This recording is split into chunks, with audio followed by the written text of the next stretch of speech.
C'est Philippe de la chaîne Investir pour être libre. Nous sommes le samedi 5 avril 2025. Grosse limonade sur les marchés financiers suite aux conneries de Monsieur Trump.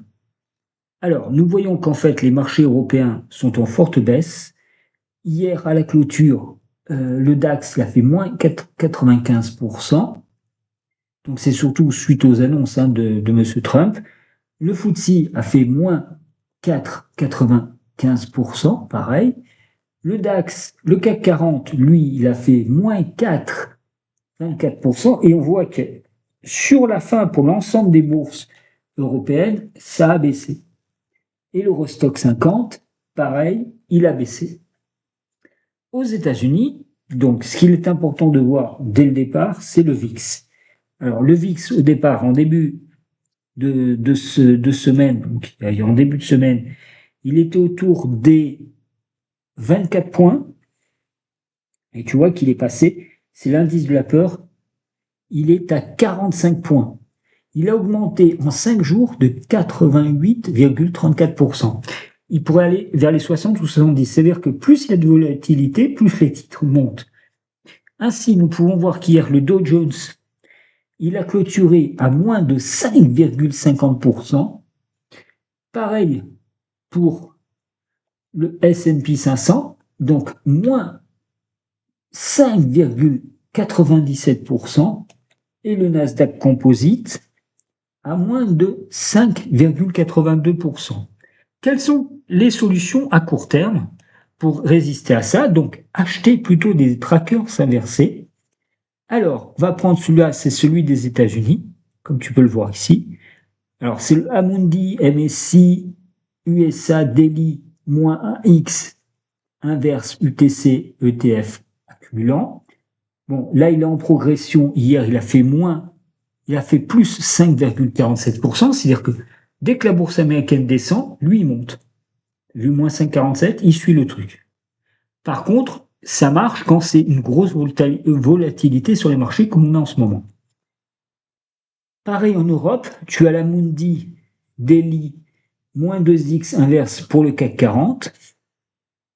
Il est à 0,88 euros 89. Donc il a fait plus 8,39%. Donc je te dirai après ce que j'ai fait. Après, tu en as un troisième qui est intéressant à avoir dans ton portefeuille. C'est celui de l'Eurostock 50. C'est l'Amundi Eurostock 50 -2X. Donc il va te permettre d'avoir les mêmes choses. Donc je te le montre là, ce qui est fort intéressant. Après, ce qu'il faut comprendre, pourquoi il y a ça. Alors, les États-Unis ont décidé de faire une énorme taxation au niveau de l'Europe, c'est-à-dire l'Europe, le reste du monde, moins 20% pour l'Europe, de taxes, plus 20%, pour la Suisse, 31%, pour la Chine, plus 34%, le Japon, 30%, l'Australie, pareil, une trentaine de pourcents, et tous ces pays ont décidé de s'unir, donc déjà la Chine, la Corée du Sud et le Japon se sont alliés. Je te l'ai montré dans une petite vidéo rapide où ils ont décidé de s'unir leurs forces pour faire un commerce interne et aller contre les États-Unis pour répliquer contre les États-Unis. L'Europe va décider de sanctions. Là, donc, Madame Ursula von der Leyen et le vice-président européen se sont réunis à Paris pour décider des sanctions à donner aux États-Unis. On pourrait sanctionner les produits numériques américains, puisque c'est la seule où ils sont en positif avec nous. Et malheureusement, l'industrie automobile va souffrir. Alors moi, qu'est-ce que j'ai fait? Quand tu as des paniques comme ça, il ne faut pas vendre en fait tes titres. Moi, ce que j'ai fait, c'est que j'ai investi directement sur un tracker inversé. Alors on voit que mon portefeuille PEA, donc mon CTO, est en perte. Là, il a perdu 2,27% et depuis le début de l'année, bon, on a un moins 1,77. Bon, c'est pas beaucoup, c'est pas grave, ça perd, mais c'est pas trop grave. Je ne m'inquiète pas parce que j'ai de l'or dedans. Bon, je reste investi, mais tu vois, les valeurs américaines, j'en ai qu'un. Tu vois, ici, j'en ai mis plus qu'une. Je reste sur l'Europe, l'Europe, le Japon et sur le. Je pense plutôt maintenant que l'Europe va remonter, l'Asie va remonter, donc l'Inde, le Japon et peut-être la Chine. Donc ça, après, je verrai ce que je vais faire. Et les valeurs dites américaines sont en baisse. On voit que sur le CAC 40, celui-ci, donc, il est valorisé plus qu'à 40 152,32%, 42 euros. Donc là, j'ai encore un petit peu perdu. Je suis toujours en positif de 12,85. J'ai perdu 1,82 hier. Et depuis la veille, 2,89%. Ce que j'ai fait pour limiter la casse, j'ai investi sur ce fameux Amundi BX4. Voilà. Donc, et après, je vais renforcer en fait dessus pour pouvoir remonter. Et le PEA-PME, bon, on est dans la même situation, c'est-à-dire qu'il y a une baisse. Ainsi, nous allons voir en fait les baisses depuis le début, donc que j'ai sur. Alors, ça, j'ai un tableau. Tac, tac, tac. Alors,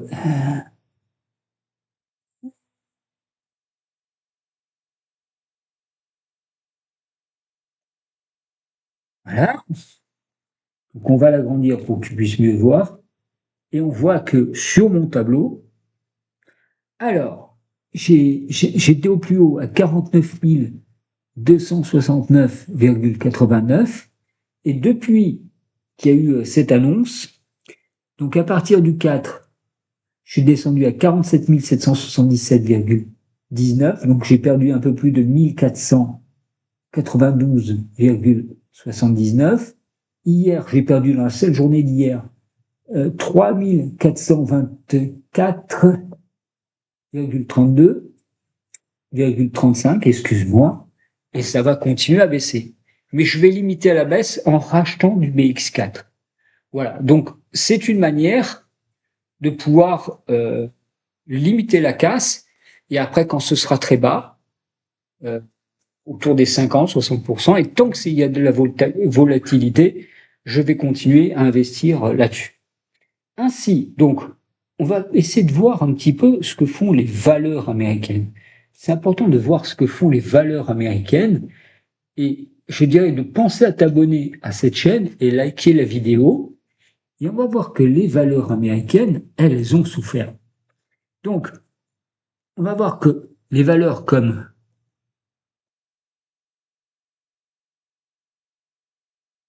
Palantir, voilà, hein, toutes les valeurs américaines. Donc, on voit que Palantir Technologies, c'est une des plus grosses baisses, donc 11,47% en une seule séance. La valeur Tesla a perdu 10,42% rien que sur la séance d'hier. La valeur Nvidia, elle a perdu 7,36%.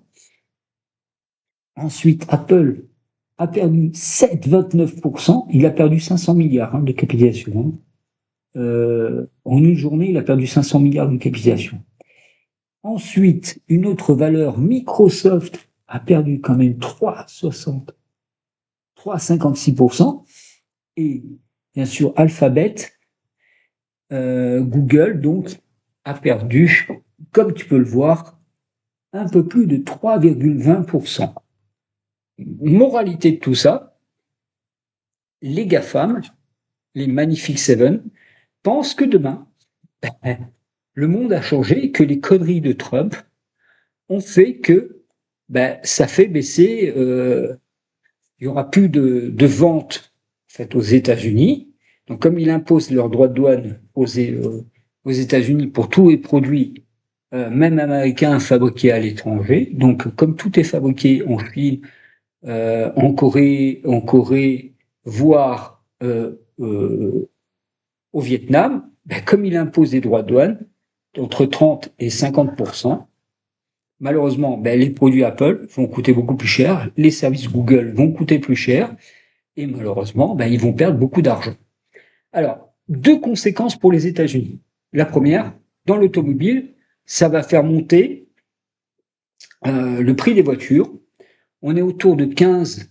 Alors, on dirait plutôt aujourd'hui, puisqu'il a mis des droits de douane de 20% au Mexique, on sera autour des 10-15 000 euros dollars de plus sur une voiture américaine, équipée comme elle l'a aujourd'hui.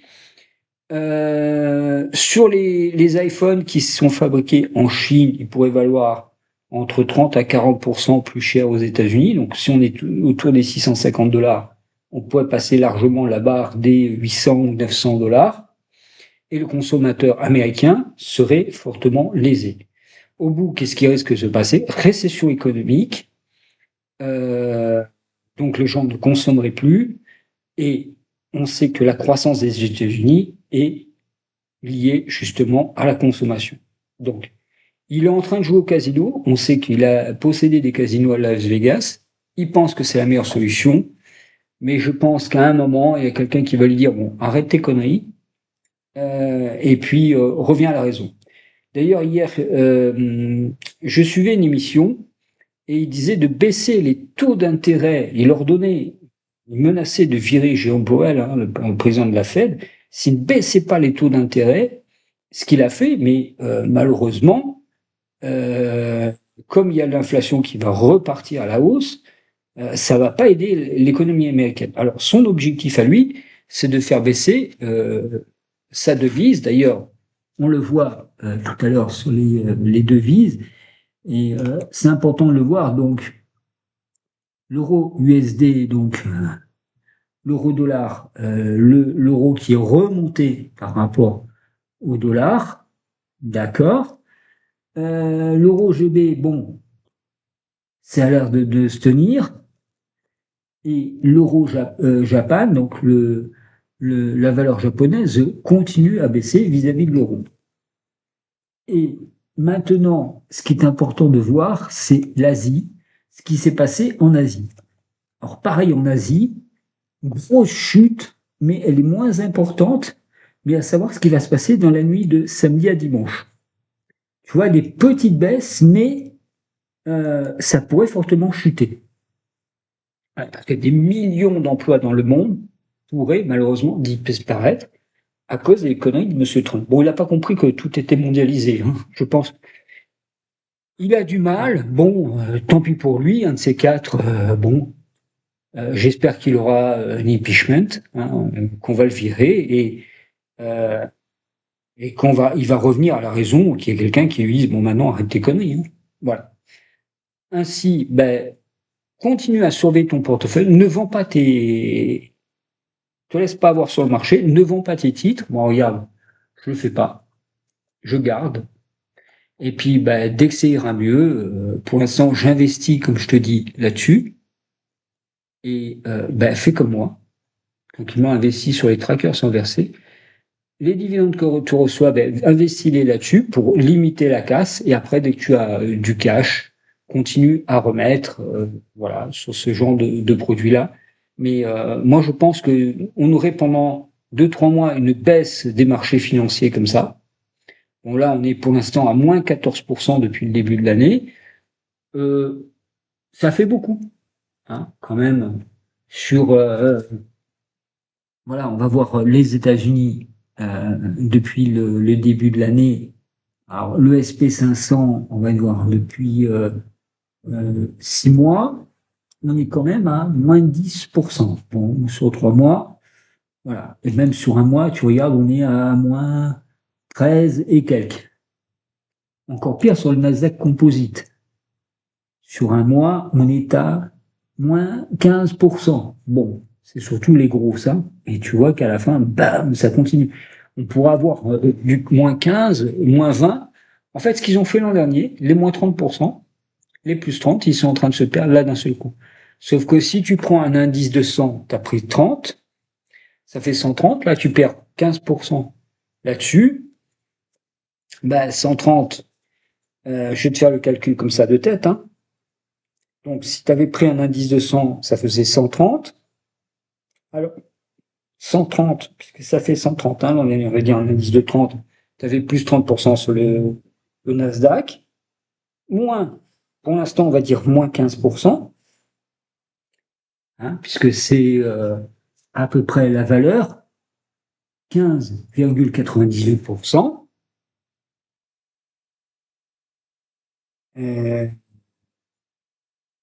Donc là, tu serais plus qu'à 109 points, 109 euros.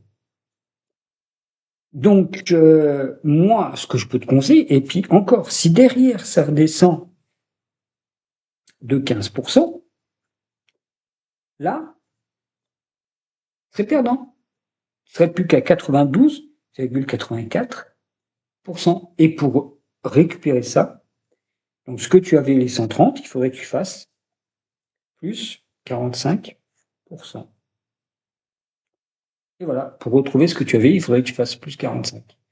Bon, est-ce que ça va se faire ou pas? Non. Mais tu vois, les petits conseils que je viens de te donner, en allant là-dessus, sur ces ETF-là, ça va t'aider à récupérer un petit peu, voilà, un petit peu ce que tu as perdu et ça peut t'aider. Donc, je ne suis pas conseiller financier, mais moi, je l'ai déjà utilisé dans le passé. Quand il y a des grosses volatilités, utilise-le. Voilà. Ainsi, la vidéo s'achève. Je sais, c'était un petit peu long, mais pense à t'abonner à la chaîne et à liker la vidéo. Et à bientôt dans une nouvelle vidéo. Et de toute façon, je te tiens informé chaque jour.